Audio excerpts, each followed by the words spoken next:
How you doing, Jets Huddle? Willie Cologne here. I'm very, very excited. We got the brand newest induction to the Jets Ring of Honor. Wayne Chrebet, my former Hofstra brother. Yes. How you doing? I'm doing okay, thank you. A lot of people obviously followed your career, know about you, know everything you've been able to do. I went to Hofstra, knew everything about you. You were the pioneer for us for so long. What we don't know is a little bit about your upbringing, how you started, where you come from. Give us a little bit about that. Yeah, I grew up in Garfield, New Jersey, which is maybe 10 miles from Giant stadiums. So went to Garfield High School and didn't play tackle football until I was a sophomore in high school. Really? So I started at 15 and guess I was a late bloomer. Right. One thing that motivated me about playing the game of football was the contact. I thought it was different. It was something, the sound, the pad, the camaraderie. What drew you to football? Same thing, camaraderie. I was at the Garfield Boys Club my whole life, playing flag and basketball and baseball. And actually, I was going to go out freshman year, but I broke my ankle at basketball camp. Wow. And then going to the games as a freshman in high school, I was like, wow, man, these guys get the girls. I was like, I got to try this. Right. But when I played, I was smaller, and I remember being on the scout team. We had a really good running back and just getting run over and thrown around, and I was like, it didn't bother me. Yeah. Like maybe it bothered some kids, but yeah, I mean, even now, I miss the contact and the stress of playing. Yeah. We're alike in that way. Yeah. Garfield, New Jersey. Hard nosed. Why Hofstra? Actually, I had visited a couple schools. Okay. Patriot League, like Bucknell and Fordham. Okay. My sister's boyfriend played for Fordham, and I went to a night game at Hofstra. Okay. Because Hofstra played their night games when I played, except homecoming. And I was like, wow, the lights, the crowd.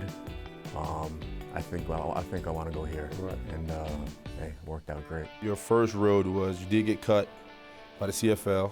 You know what? That's a misconception. Okay, Yeah. Get it right. I saw that on Wikipedia or something. Yeah, I went up there, it was like a cattle call, man. I paid whatever, $50. Right. And you get your number. It was terrible. Right. They were doing the vertical jump on like a light post. So you had to jump up and touch it, but you're slamming your face doing a vertical jump. It was terrible. It was bad. But yeah, I just never got signed. Right. Yeah, people are like, you signed for one day and got cut. I was like, nah, I'm Jets. Just Jets. All the way. Yeah, that's it. Some people say you made the slot position. You made it what it is today. The mismatches, linebackers trying to cover you, big safeties that couldn't handle it. Your ability to go across the middle and catch the big catch. Talk about your early years with the Jets, the D team you were with, some of the guys who, if you will, impacted your career and kind of made you Wayne Chrebet.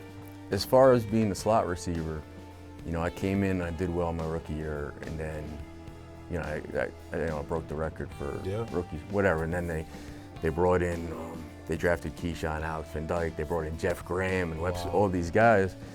So I moved into the slot and, called me a third down receiver, slot receiver, possession receiver. And I didn't like it at first. Because I played first and second down too. I didn't want to be known. Okay. And then I said, I was talking to my dad. I said, you know what? If they're going to call me a third down receiver, I'm going to be the best there ever was. Why not? There you go. I said, I'll take that, I'll take that label and I'll go with it. That's the go-to guy on third down. Obviously, we're going through a tough time right now as a team. We're right now 2-10.